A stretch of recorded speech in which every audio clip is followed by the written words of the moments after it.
योग सभी के जीवन में काफ़ी बड़ा रोल अदा करता है।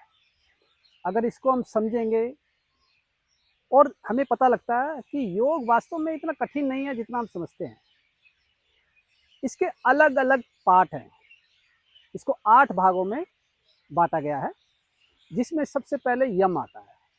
यम यानी नैतिक अनुशासन, जो संयम और नियंत्रण का जीवन सिखाता है। अब इसके 5 सिद्धांत हैं मुख्यतः। पहला सबसे पहला अगर हम दें तो अहिंसा।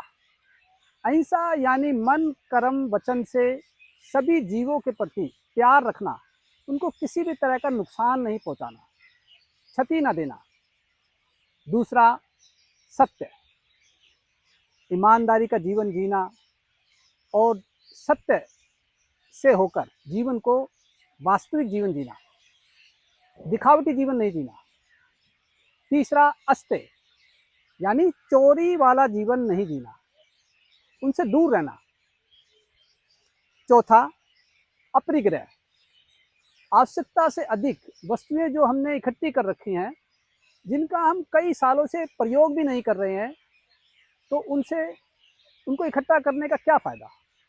सिर्फ उतने ही चीज़ें रखें जो हमारे जीवन में काम आएगी।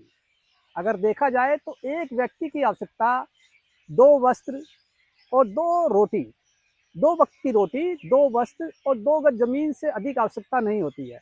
लेकिन हम अपने जीवन को बेकार की चीज़ों में फंसा देते हैं। और इसके बाद आता है ब्रह्मचर्य, आत्म संयम और आत्मनिष्ठा के साथ अपने जीवन को वास्तविक संतुलित रखें। तब आप देखेंगे आपका जीवन वास्तव में वास्तविक जीवन हो जाएगा, योगी जीवन हो जाएगा।